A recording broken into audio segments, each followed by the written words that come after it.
अस्सलाम वालेकुम। First year computer science की लेक्चर सीरीज़ में आज हम स्टार्ट करेंगे यूनिट नंबर 2, जो कि है पाइथन प्रोग्रामिंग से रिलेटेड। इस साल जो है 2025 में पंजाब टेक्स्ट बुक बोर्ड और जितने भी इसके झेली इदारे हैं उन्होंने फ़र्स्ट ईयर का जो है वो नया सिलेबस मुतारिफ़ करवाया है। और जो पुरानी फ़र्स्ट ईयर की बुक्स थी कंप्यूटर साइंस की, उसकी निस्बत ये बहुत ही ज़्यादा एडवांस और थोड़ा सा कम्प्लेक्स कह लें कि इसमें टॉपिक शामिल किए गए हैं। Python programming first year level पे शामिल करना एक काफ़ी कह लें कि बोल्ड स्टेप था, क्योंकि काफ़ी सारे बच्चे हमारे पास ऐसे होते हैं जो मेडिकल बैकग्राउंड से, यानी कि फ़र्स्ट ईयर में जिन्होंने 9th-10th में बायोलॉजी पढ़ी होती है, वो एक जंप लेते हैं और कंप्यूटर साइंस में शिफ्ट करते हैं।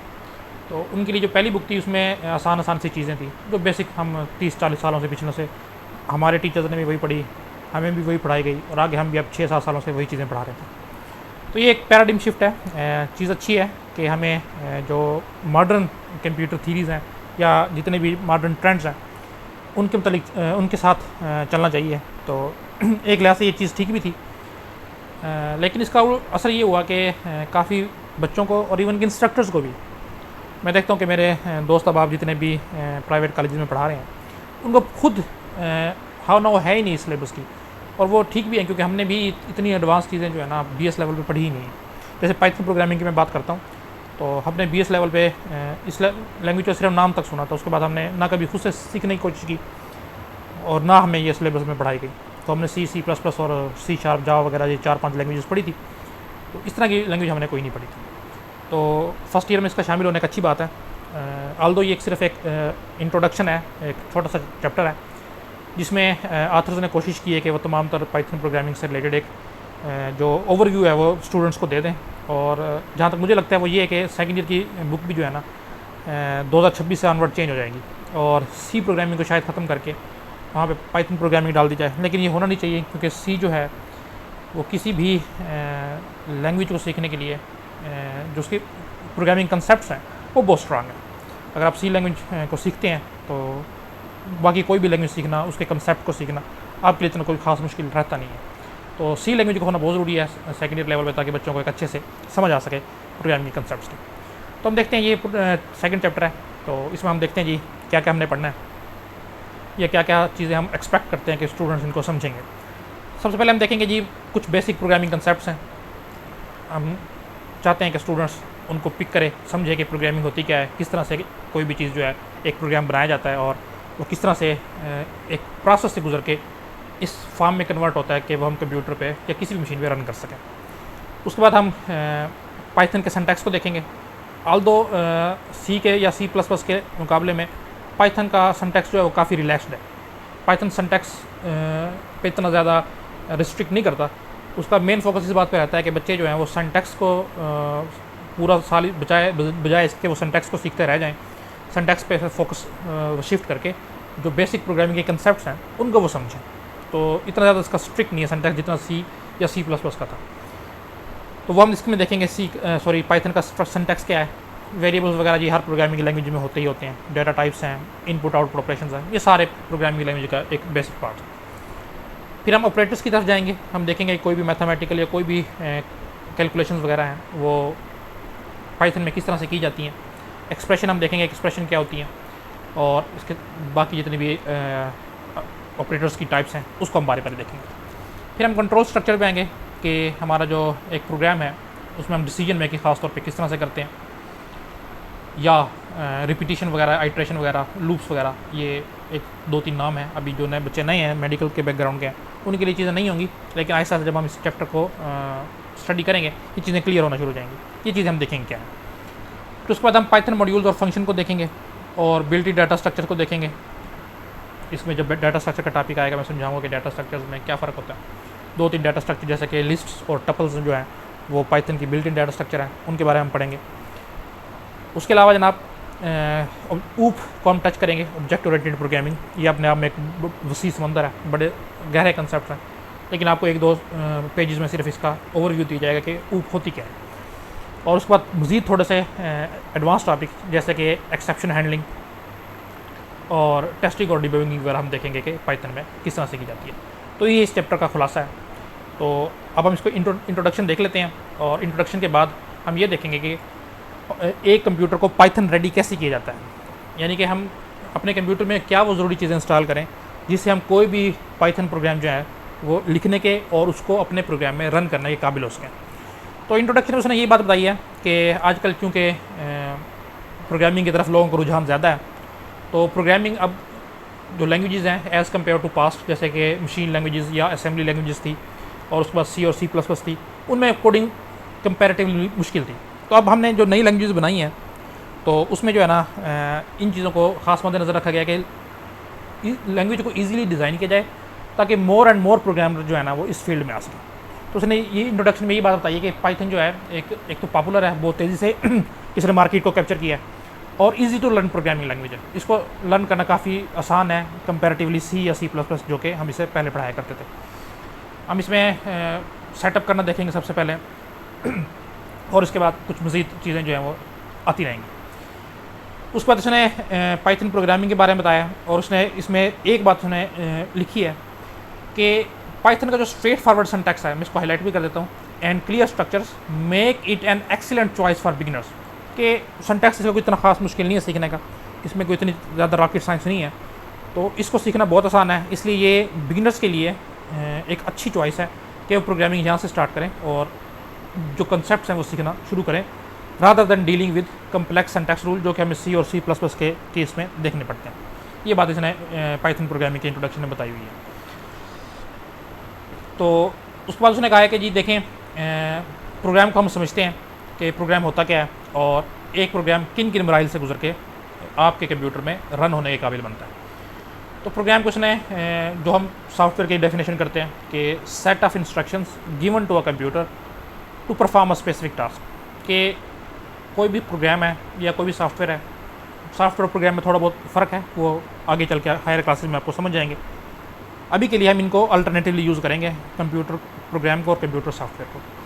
तो कहता है कि कंप्यूटर प्रोग्राम एक हिदायत का ऐसा मजमूआ है जो हम कंप्यूटर को देते हैं और कंप्यूटर उसी के मुताबिक हमें एक्शन परफॉर्म करके देता है। जैसे मैंने कंप्यूटर को 2 नंबर दिए और मैंने इनको कहा कि आप इनको ऐड करके मुझे रिटर्न करें या मुझे इनका रिजल्ट शो करें, तो ये इंस्ट्रक्शन है जो मैं कंप्यूटर को दे रहा हूँ। कंप्यूटर मेरी इंस्ट्रक्शन के मुताबिक उन 2 नंबर को ऐड करेगा और मुझे उसका रिजल्ट शो कर देगा।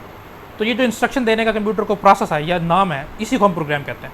प्रोग्रामिंग में हम कंप्यूटर को इंस्ट्रक्शन दे रहे होते हैं कि आपने फला काम करना। तो ये जो चीज़ है ये इसी को हमने एक कंप्यूटर प्रोग्राम का नाम दिया। अब मसला ये है कि कंप्यूटर को हम उर्दू में या इंग्लिश में तो बोल के नहीं कह सकते कि जी आप ये चीज़ कर दें, क्योंकि हमें पता है कि हमें बचपन से ये चीज़ पढ़ते आए हैं कि कंप्यूटर सिर्फ और सिर्फ एक लैंग्वेज पे काम करता है और वो है बाइनरी लैंग्वेज, 1 और 0 की फॉर्म में, इस तरह की कोई लैंग्वेज।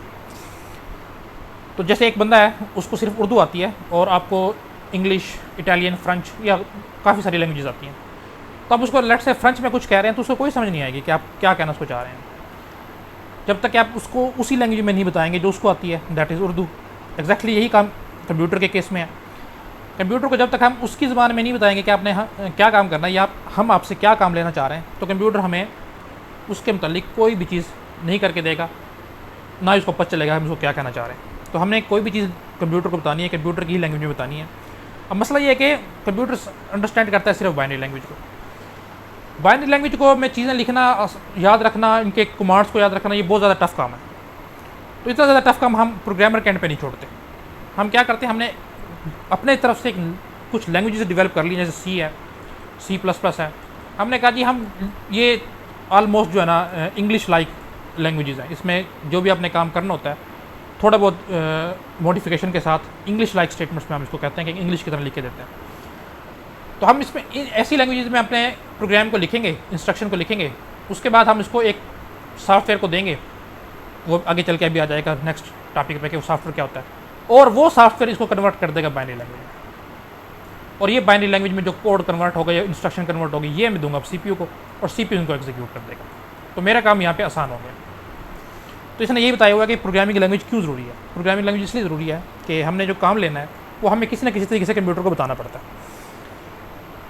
नेक्स्ट चलते हैं जी, देखते हैं। अच्छा, प्रोग्रामिंग बेसिक में वो कहता है कि कोई भी प्रोग्राम जो है ना वो 4 स्टेप में जाके कंप्लीट होता है। एक मैं इसको क्लियर कर लूँ। अच्छा चलें, ठीक है। पहला स्टेप जो है वो है राइट कोड। आपने कोई भी काम कंप्यूटर को कहना है, कोई भी इंस्ट्रक्शन कंप्यूटर को देनी है, वो आप किसी ना किसी प्रोग्रामिंग लैंग्वेज में लिखते हो। जैसे मैं पाइथन में एक स्टेटमेंट लिख रहा हूँ, स्क्रीन पे आपको नज़र आ रहा होगी प्रिंट, उसके बाद आपको ये पैरेंथेसिस या स्मॉलर ब्रैकेट नज़र आएगी, और उसके बाद डबल कामास, इन्वर्टेड कामास शुरू हैं, और मैंने स्क्रीन पे लिखा जी हेलो। आगे चल के आपको अभी समझ आ जाएगी कि ये क्या चीज़ है, लेकिन मैं आपको लिख के दिखा रहा हूँ कि ये पाइथन में लिखी एक इंस्ट्रक्शन है जो कंप्यूटर को हिदायत दे रही है कि आप मॉनिटर की स्क्रीन पे HELLO यानी कि हेलो लिख दें, राइट कर दें या प्रिंट कर दें, आप कुछ भी इसको लफ्ज़ बोल सकते हैं। तो ये जो मैंने लाइन लिखी है इसको हम कहते हैं कि मैं प्रोग्राम को या कोड को राइट कर रहा हूँ। ये मैंने एक लाइन लिखी है। कोई भी प्रोग्राम है, कोई भी सॉफ्टवेयर है, वो मल्टीपल इवन के मिलियंस ऑफ लाइंस का कम्बिनेशन या कह लें कि कलेक्शन हो सकता है।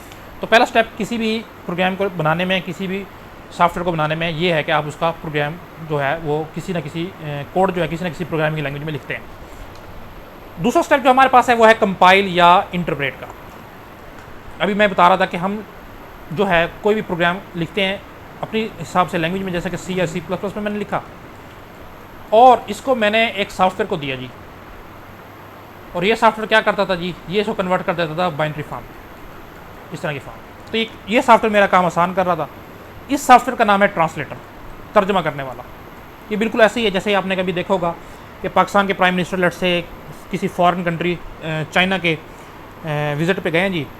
अब चाइना का जो जितने भी ऑफिशियल्स हैं वो कहते हैं कि हमने जितनी भी डॉक्यूमेंटेशन है या इवन के कोई भी कन्वर्सेशन है हमने वो चाइनीज़ में ही करनी है। तो अब हमारे प्राइम मिनिस्टर साहब को तो जाहिर है चाइनीज़ नहीं आती, वो तो इंग्लिश या उर्दू उनको आएगी। तो फिर वो क्या करते हैं कि अपने साथ एक बंदे को ले जाते हैं। अब वो बंदा इंग्लिश, उर्दू, चाइनीज़ और मल्टीपल लैंग्वेजेस को समझता है और बोल सकता है। अब हमारे प्राइम मिनिस्टर ने चाइनीज़ के प्राइम मिनिस्टर कोई भी बात कहनी है ना, तो वो डायरेक्ट चाइनीज़ के प्राइम मिनिस्टर को नहीं कहेगा, चाइना के प्राइम मिनिस्टर को नहीं कहेगा। वो अपनी बात इंग्लिश या उर्दू में उस बंदे को कहेगा जो हम साथ लेके गए हैं, कि लट से वो कहना चाह रहा है कि हम ये मुआहिदा करने पे रजामंद हैं। तो मैं या प्राइम मिनिस्टर जो है वो उस बंदे को कहेगा उर्दू में, इंग्लिश में। अब ये बंदा जो है चाइना के प्राइम मिनिस्टर को जो है चाइनीज़ लैंग्वेज में बताएगा कि मेरा प्राइम मिनिस्टर आपको ये बात कहना चाह रहा है। तो ये बीच में जो हमने आर्बिट्रेटर डाला या कह लें कि मीडिएटर डाला है, ये हमारे काम को आसान कर रहा है। तो ये प्रोग्रामिंग के केस में भी ऐसे ही है। उधर भी हम इसको ट्रांसलेटर कह रहे थे, इधर भी हम ट्रांसलेटर कह रहे हैं। ट्रांसलेटर को आप थोड़ा सा मजीद पढ़ोगे आपको पता चलेगा कि इसके 3 टाइप्स हैं, जिनमें से एक कंपाइलर और एक इंटरप्रेटर। तो C++ या पाइथन में लिखे हुए कोड को कन्वर्ट करके बाइनरी कोड में कन्वर्ट करने के प्रोसेस का नाम है कंपाइलेशन। हम ये इसलिए करते हैं क्योंकि कंप्यूटर सिर्फ और सिर्फ बाइनरी लैंग्वेज को अंडरस्टैंड करता है, तो हमें कंप्यूटर को बाइनरी लैंग्वेज में ही कोई ना कोई चीज़ बतानी पड़ेगी, तब जाके कंप्यूटर इसको समझेगा। तीसरा स्टेप जो है जी वो है एग्जीक्यूट करना। एग्जीक्यूट करने से मुराद ये है कि आपका प्रोग्राम, आप उस पर CPU ने वर्क स्टार्ट कर दिया है। जैसे कि मेरी प्रोग्राम, मैंने ऊपर एक प्रोग्राम लिखा था जिसमें सिर्फ एक ही स्टेटमेंट थी कि स्क्रीन पे कर दो प्रिंट हेलो। तो जब ये प्रोग्राम रैम के अंदर लोड होगा, हम देखेंगे कि इससे क्या मुराद है रैम के अंदर लोड होने से, तो CPU उस पर वर्क स्टार्ट कर देगा। तो जैसे CPU पहली स्टेटमेंट पे वर्क स्टार्ट करेगा, वो एक्शन परफॉर्म करेगा जो मैंने इसको इंस्ट्रक्शन दी होगी, इसको हम कहेंगे कि इस प्रोग्राम की एग्जीक्यूशन जो है वो स्टार्ट हो गई। यानी कि जो काम आप CPU से लेना चाह रहे थे, CPU ने वो सर अंजाम देना शुरू कर दिया। इस प्रोसेस का नाम है एग्जीक्यूशन, और हम कहते हैं कि अब हमारा प्रोग्राम जो है वो एग्जीक्यूट हो रहा है। और चौथा और लास्ट स्टेप है आउटपुट। अब देखिए, जैसे मैंने कहा था कि स्क्रीन पे आप प्रिंट कर दें जी हेलो, तो मेरा काम करके मेरी बात मान के CPU ने स्क्रीन पे प्रिंट कर दिया हेलो। तो ये मुझे आउटपुट शो कर रहा है, मुझे रिजल्ट दे रहा है मेरा प्रोग्राम। जो मैं जिस पर्पज़ के लिए मैंने अपना प्रोग्राम बनाया था वो एग्जैक्टली वही काम करके स्क्रीन पे मेरे सामने किसी भी तरीके से शो कर रहा है। तो ये हमें आउटपुट दे रहा है, हमारे रिजल्ट को हमारी इंस्ट्रक्शन के मुताबिक शो करवाने का नाम है आउटपुट। तो ये 4 स्टेप हैं: प्रोग्राम को राइट करना, प्रोग्राम को कंपाइल करना, प्रोग्राम को एग्जीक्यूट करना, और आपके प्रोग्राम की इंस्ट्रक्शन के मुताबिक आपको आउटपुट प्रोवाइड करना। अच्छा, इसके बाद जो है हम आगे चलेंगे। तो अगला टॉपिक हमारा यह है कि अपने कंप्यूटर को आपने पाइथन रेडी कैसे करना है। यानी आपने कंप्यूटर में वो कौन कौन सी चीज़ें इंस्टॉल करनी है, जिसके बाद आप, जिसे मैंने भी लिखा था प्रिंट हेलो, इस तरह के कोई भी प्रोग्राम, इससे भी कम्प्लेक्स प्रोग्राम अपने कंप्यूटर पे आप रन कर सकें, कंपाइल कर सकें, एग्जीक्यूट कर सकें, सारा कुछ कर सकें। तो उसके लिए इसने हमें बताया है कि आप python.org ये वेबसाइट है, इस पर आप जाएंगे, वहाँ से अपने ऑपरेटिंग सिस्टम के हिसाब से, जैसे मेरा ऑपरेटिंग सिस्टम विंडोज़ है, उसके हिसाब से अब एक सॉफ्टवेयर डाउनलोड करेंगे जिसको हम बोलेंगे इंटीग्रेटेड डेवलपमेंट इन्वायरमेंट यानी कि IDE। ये क्या होता है इसको भी हम आगे चल के देख लेंगे कि IDE होता क्या है। और उसने एक बात बताई है कि जब आप प्रोग्राम को इंस्टॉल करने लगेंगे तो एक जगह पे आपसे कुछ चीज़ पूछी जाएगी, तो मेक श्योर आपने करना है कि ऐड पाइथन टू पाथ, इस ऑप्शन को जो है आपने टिक करना है, चेक करना है। तो हम इसको मिनिमाइज़ करते हैं, हम इस वेबसाइट पे जाते हैं और देखते हैं कि हमने ये चीज़ें कैसे करनी है। तो देखें जी, मैं python.org मैंने ओपन कर लिया। जैसे आप ओपन करेंगे कुछ इस तरह से आपके सामने इसका इंटरफेस शो होगा।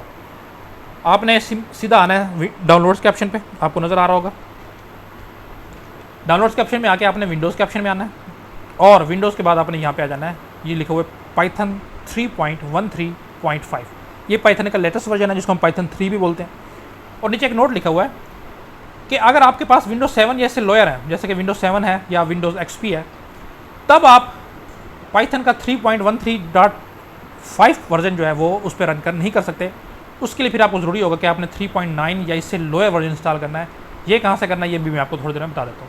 क्यों, मेरे पास विंडोज़ 11 इंस्टॉल है तो मैं इसको डाउनलोड कर लेता हूँ और उसके बाद हम इसको रन करने की कोशिश करते हैं। तो मैंने अपनी आसानी के लिए पहले से डाउनलोड करके रखा हुआ है, मैं डायरेक्ट इसको ओपन करता हूँ या रन करता हूँ।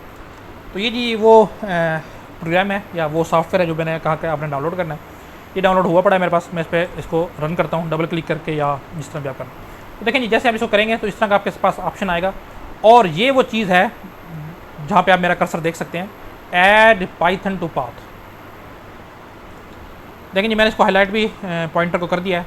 ये वो ऑप्शन है यहाँ पे लिखा हुआ है ऐड python.exe टू पाथ। इसको आप क्लिक करेंगे, चेक करेंगे और इसके बाद आपने क्या करना है, अपने बाकी चीज़ों को चेंज नहीं करना, बस सिंपल आपने इंस्टॉल नाउ पे क्लिक करना है। जैसे आप इंस्टॉल नाउ पे क्लिक करेंगे ये आपके कंप्यूटर में जो है पाइथन को या पाइथन की IDE को, IDE वो सॉफ्टवेयर है जिसमें आप प्रोग्रामिंग करते हो। हर प्रोग्रामिंग लैंग्वेज का IDE है जो डिफरेंट होता है। तो पाइथन का ये IDE हम इंस्टॉल कर रहे हैं, ये इंस्टॉल हो जाएगा तब हम देखेंगे कि पाइथन में प्रोग्रामिंग किस तरह से की जाती है।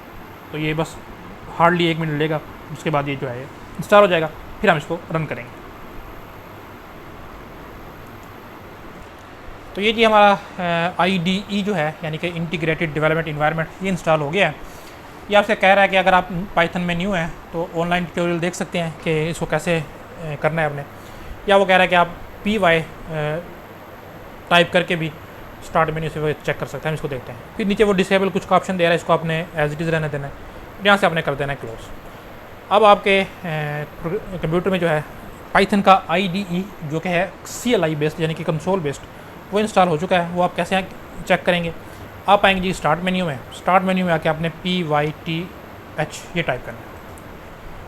तो मैं ये स्टार्ट मेन्यू में आके PYT जैसे मैंने टाइप किया तो ये देखिए आ गया पाइथन 3.13 64 बिट।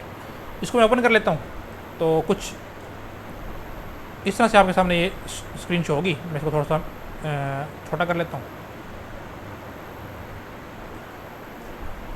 देखें जी, इस तरह आपके सामने शो होगी। तो इसमें ऊपर वगैरह ये बता रहा है इसको छोड़ दें। तो फिर वो कह रहा है कि आप हेल्प टाइप करके या फलां टाइप करके जो है ना इसके बारे में मज़ीद जान सकते हैं। तो हमारा जो पहला जी बुक के मुताबिक हमें बताएगा कि हमने कैसे चेक करना है अपने IDE इंस्टॉल हो गया है। तो उसके लिए हमारे पास एक फंक्शन कह लें, अभी तो आपको फंक्शन की समझ नहीं आएगी, लेकिन एक स्टेटमेंट है वो एज इट इज़ में लिख देता हूँ। प्रिंट है, इन्वर्टेड कामास के अंदर मैं जो भी लिखूँगा वो स्क्रीन पे एज इट इज़ प्रिंट हो जाएगा, जो मैंने अभी आपको कापी उस पर नोटबुक पे भी लिख के दिखाया था। तो उसको मैं इंटर करूँगा तो इसकी आउटपुट मुझे शो कर देगा। मैं कंप्यूटर को इसमें इंस्ट्रक्शन दे रहा हूँ कि भाई आप जो है ना स्क्रीन पे मॉनिटर पे, यानी यही स्क्रीन जो आपको ब्लैक कलर की नज़र आ रही है, ये स्क्रीन है जिसको हम कंसोल स्क्रीन कहते हैं, इस पर आपने हेलो प्रिंट कर देना है। तो जैसे मैं इंटर प्रेस करूँगा, ये लिख तो मैंने दिया है लेकिन अभी इंटर प्रेस नहीं किया, तो ये मेरी बात को मानेगा, इसको लाइन को कंपाइल करेगा, 10 में कन्वर्ट करेगा और एग्जीक्यूट कर देगा, यानी कि मेरी हिदायत के मुताबिक काम कर देगा। तो मैं इंटर प्रेस करके देखता हूँ कि आया ये वाकई काम करता है या नहीं। तो जैसे ही मैंने इंटर प्रेस किया तो आप लोग देख सकते हैं कि हेलो स्क्रीन पे लिखा हुआ नज़र आ गया। तो ये थोड़ा सा कम्प्लेक्स कह लें कि IDE है। नेक्स्ट वीडियो में आपको बताऊंगा कि एक कंपैरेटिवली अच्छा IDE जिसको हम PyCharm बोलते हैं वो आप अपने कंप्यूटर में कैसे इंस्टॉल कर सकते हैं और उस पर आप इजीली कैसे पाइथन प्रोग्रामिंग कर सकते हैं। तो आज का लेक्चर ये हमारा यहीं तक, वीडियो काफ़ी लेंथी हो गई है। तो नेक्स्ट लेक्चर इंशाल्लाह जो है वो PyCharm पे और उसके बाद हम प्रॉपर जो है अपना पाइथन का जो अगला टॉपिक है पाइथन सिंटैक्स, इसको इंशाल्लाह स्टार्ट करेंगे। अगले लेक्चर के लिए दीजिए इजाज़त। अपना ख्याल रखिएगा। अल्लाह हाफ़िज़।